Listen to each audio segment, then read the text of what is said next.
Duterte, ipinako na ninyo lahat. Pagdating sa usapin ng politika, ipinako na ninyo mga Duterte. Wala kayong paninindigan, mga congressman kayo, mahina ang loob ninyo.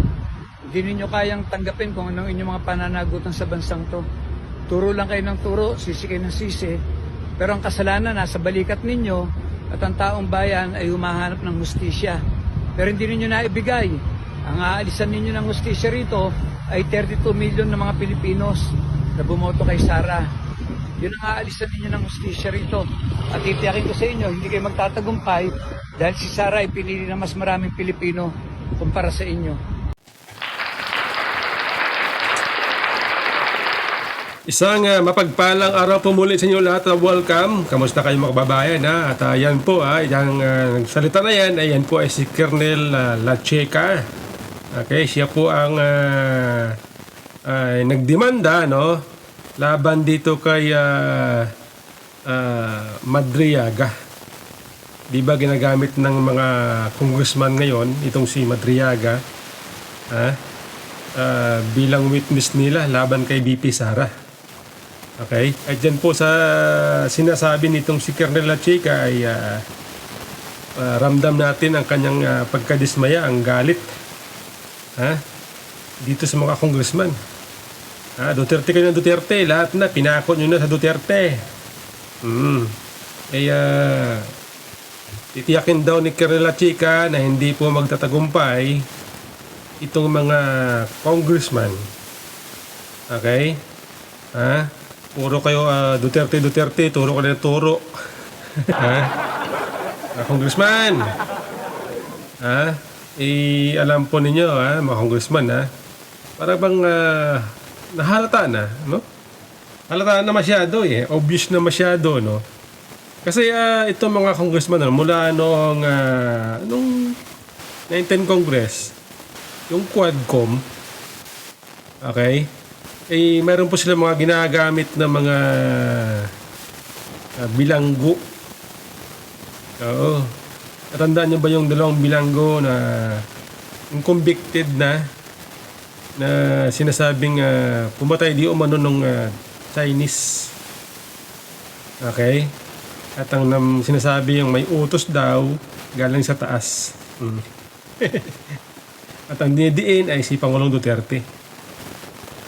Pagkatapos noon, meron na mga ginamit ang Quadcom sa katauhan nitong si Jimmy Guban, na isa ring convicted criminal.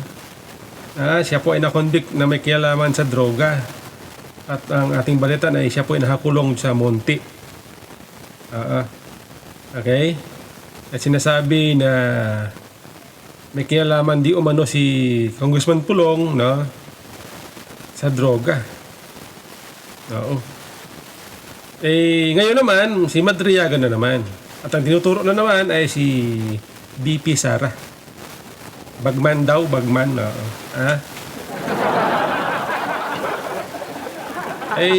Masyado na halata Masyado nang halata, no, na ang ginagamit nila bilang witness laban sa mga Duterte ay yung mga bilanggo na kung saan ay nangangailangan ng alam na natin, atensyon. Baka sakaling baka mabigyan ng pardon. Balibalita nga di ba? Sabi doon sa ICC nung nagsalita doon si Attorney Kaufman. Pinalaya daw, binigyan daw ng pardon ni Pangulong Marcos ang mga bilanggo na nag-testify laban kay Pangulong Duterte.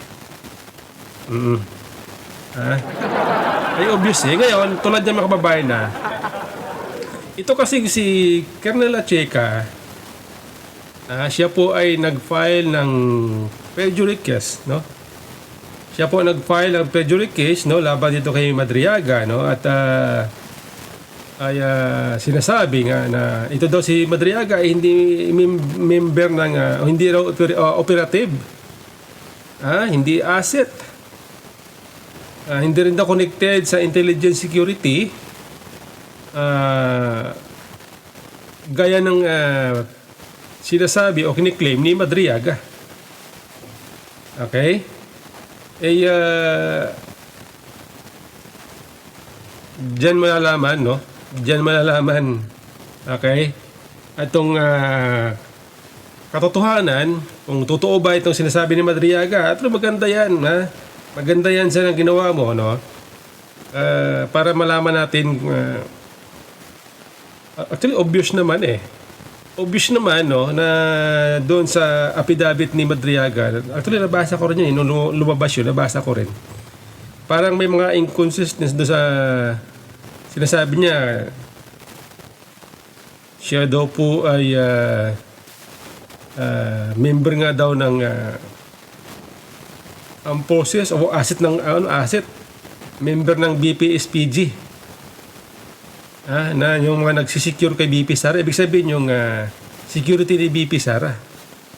Kaya lang doon sa isang balita ng GMA News, mga kababayan, no, ay meron kasi isang article doon na sinasabi na ito daw si Madriaga nung nahuli ng PNP ay hinimatay dahil daw siya ay epileptic. Ano tawag niya? May epilepsy yata. Nagtataka tayo kung bakit ano. Di ba, ang alam natin, ang armed forces ay mahigpit po sa pagkuha ng mga tao para maging membro, maging intelligence man yan, operatives. Mahigpit po sila pagdating sa physical pangangatawan. Mahigpit po sila dyan eh. Kaya tayo nagulat, no, nung napanood natin yung balita ng GMA na ito daw si Madriaga ay may sakit na epilepsy. Ano siya tawag doon? Epileptic. Kasi ang alam natin dyan sa armed forces na mga kinukuha dyan ay mga physically healthy. Kumbaga malusog. Kaya doon po ay nagduda tayo. Okay?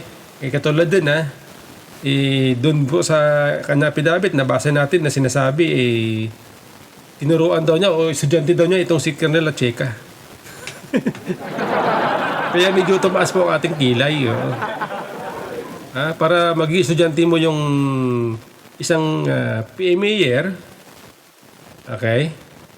At ang kanyang professor ay nagtuturo, ang kanyang guro ay hindi naman PMA year. Sinasabing siya daw ay graduate ng law. Hindi nga na nakapasa ng bar. Ay, ganun ba yun? Maganda ito. Maganda po itong ginawa ni Colonel Lacheca para malaman natin. Para lumabas ang katotohanan at kung hindi totoo itong pinagsasabi ni Madriaga, dapat lang siyang maparusahan. Kung sakali mang totoo o hindi, dapat siyang panagutan kasi nakakasira po sa pagkatao, lalo't hindi lang si BP Sara ang kanyang binabanggit, pati itong si Colonel Lacheca nabanggit doon sa kanyang affidavit, diba?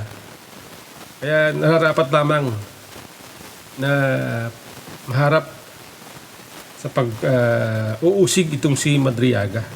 Ito pa mga kababayan itong si Congressman Paulo Duterte ay nagsampa din po ng perjury sa Quezon City court.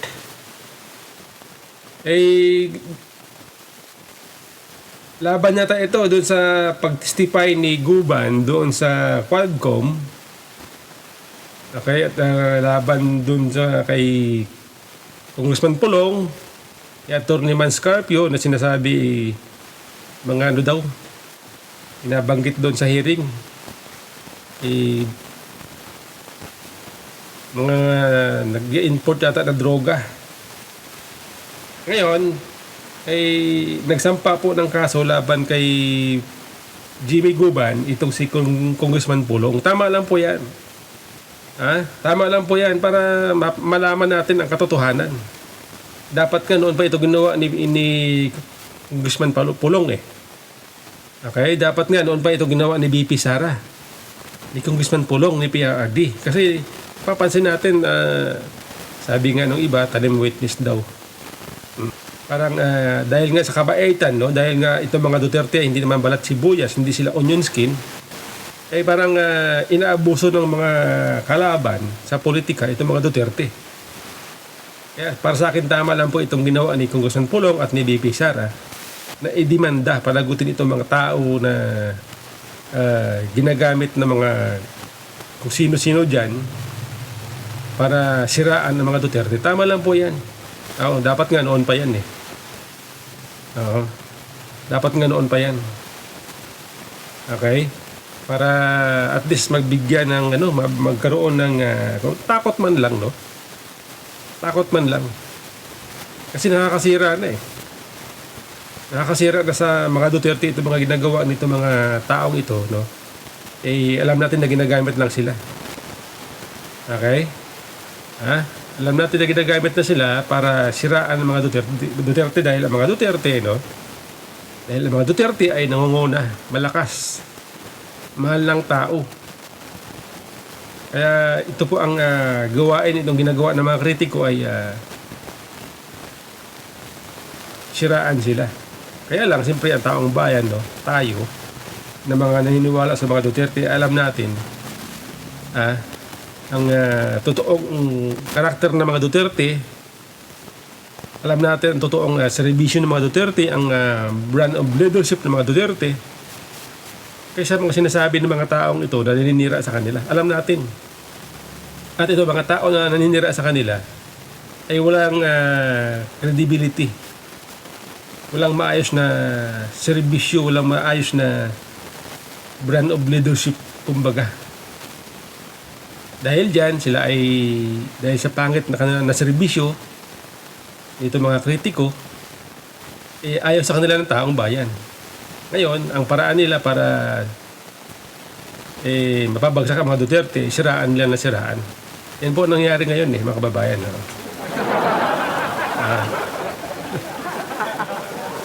Diba? Tama lang po yan. Dapat noon pa. Okay?